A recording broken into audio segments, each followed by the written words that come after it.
Hey everybody, it's Nate with Sauce Ain't the Boss here again, and today is day number 335 of quitting alcohol. So I guess 30 more days makes day 365, so I've officially been non-drinker now for 11 months to say the least, and so 30 more videos, here we go, huh?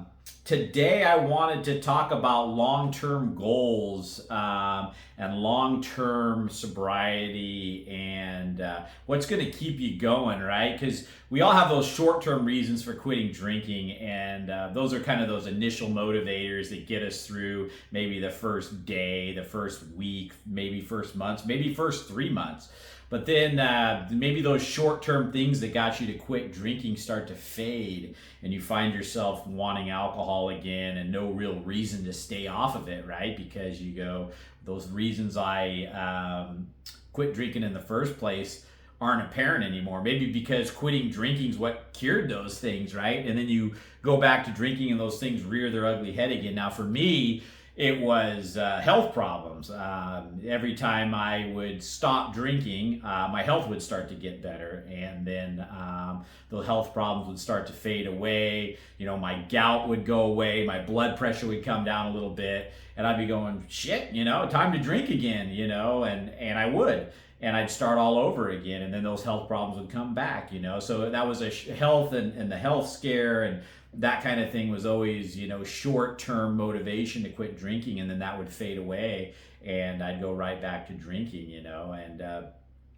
you know, maybe you had a really bad hangover and you felt like crap, or you said something to somebody that you really embarrassed you, or you did something that really embarrassed you, or you ran into some legal trouble because of your drinking, or you got fired from your job, or you had a fight with your spouse. I mean, a lot of bad crap, right, that can happen when you're drinking and have some consequences that make you in the short term go, this just isn't worth it, I'm quitting alcohol. And then life starts to get a little better, right? When you quit drinking, that's just the way it seems to go, and then you forget, those things fade, and you go right back to it.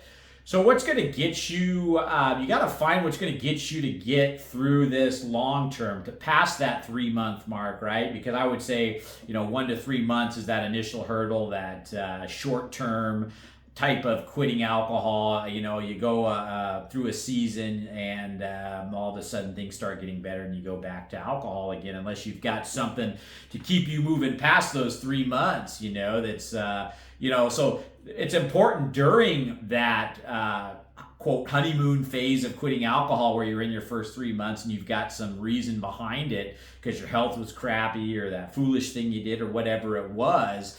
While you're going through those 3 months or those days in the beginning, what are you thinking about, and what goals are you setting for yourself, and what are your thoughts on what are going to keep you away from alcohol in 6 months, 9 months, a year, you know, 2 years, 5 years? You've got to start having reasons and setting up goals to keep you away from alcohol more long term. Find your motivating things that are going to keep you away from alcohol. And for me, to get me past that 3 month honeymoon phase was, not that it's a honeymoon phase, when you're going through your first 3 months of quitting alcohol, that's just what I'm calling it. But to get me through that, past that 3 months, like I've told you guys in other videos, it was accountability. I always lacked accountability for my drinking, and I never really committed it to anybody that I'm gonna do this come hell or high water. So, you know, I told my family I was doing it. I committed to them. I committed to this channel by saying, I'm not drinking. This is it. I'm gonna do these videos for a year, and making some longer term commitments made me stay off of it, you know. And then all of a sudden, when you can stay off of it that long, and you start to see all the great things starting to unfold in your life that are happening because you're no longer poisoning yourself, then it starts to get even easier, you know. So you got to get past that 3 month phase and go into the 6 months, the 9 months, the year, and start to reap the benefits of your hard work, because then it gets that much easier, you know. So ask yourself, you know, once that fight you had with your spouse fades, or that health problem kind of magically goes away because you're not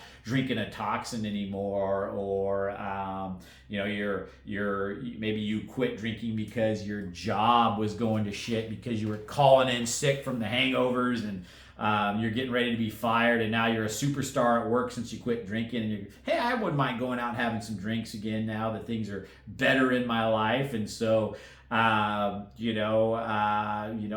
going to go back to the way it was if you start drinking poison again. So think past those short-term things that get better and start looking at the long-term things and goals for yourself. And can you achieve those goals if you're drinking? There's none of the things that I'm achieving now, the financial freedom goals I've got for myself that I'm working on and actually starting to achieve. I mentioned in videos a couple days ago that we had put in an offer on a rental property, and I've been looking really hard and really studying the market. They accepted our offer, so that's great news. We just put down the earnest money today at the escrow company, and we're moving forward with the inspection of the place, and just moving along, chugging along, trying to keep my real estate investing going, and that's my retirement goal. And none of this would be possible if I was still drinking alcohol. So I've got goals for myself that I want to do, and alcohol is just not a part of it anymore, because I know it would just be every day I'd be trying to get one step forward towards my goals and taking 2 steps back with the alcohol. And it doesn't seem like a lot in the beginning when you're 1 step away, 2 steps back, and then you're 1 step away, and then 4 steps back. But over time of doing that crap, pretty soon your goals are way over there, and you're way back here looking at them going, holy crap, what have I done? And that's kind of the tempting thing about alcohol sometimes, is that it's a slow progression into darkness, or a slow regression into kind of a backwards directed life. And it starts off where it doesn't seem that it's harming you much, or that it's kind of an all in good fun, and then one day you start having problems, and you start having more problems, and then you start drinking more, and then more problems, and then the next thing you know, you're not meeting your goals, you're not being the best version of yourself, and things just start getting worse and worse and worse, and it happens over such a slow period of time in many cases, not all cases, but in many cases that we don't even notice it. And then it's just one day you wake up after 20 years of drinking, 10 years, 5 years, I don't know, however many, and you go, my life's kind of shit, and it's this damn alcohol that's doing it to me. But it didn't seem like it in the beginning. It didn't seem like it, and anyway, just get the wheels turning on, what are you going to do after you get through that first week, 2 weeks, 3 weeks, and all of a sudden your life starts getting better. What motivates you? What's going to motivate you? And I'm not talking about anybody else, because what motivates you is going to be different than me or this person over here. We all are motivated by different things. Maybe it's, you've got some people in your life you really care about, and you want to be around long term to be there for them. Maybe had a breakup with your spouse or girlfriend, boyfriend, significant other, whatever, and you've been pining after it and drinking because of a breakup, and are you really gonna find somebody meaningful that is worthwhile and is really interested in you, who you really are, if you're sitting there getting blitzed every night and drinking? And are you laying down a good foundation to find that quote soulmate or significant person in your life that's going to be somebody of substance, if you are just out partying and drinking? And no, probably not. And so whatever your reasons are for short term, those are probably good reasons, and maybe some of them are both short term and long term. I know health is one of those things. Yeah, your health starts getting better, but then for me, after the low blood pressure started, I was feeling good and the weight was coming off, I was like, well, shoot, I want to go even further. I want to like make sure my insides get a break from all this alcohol forever, and they start healing. And I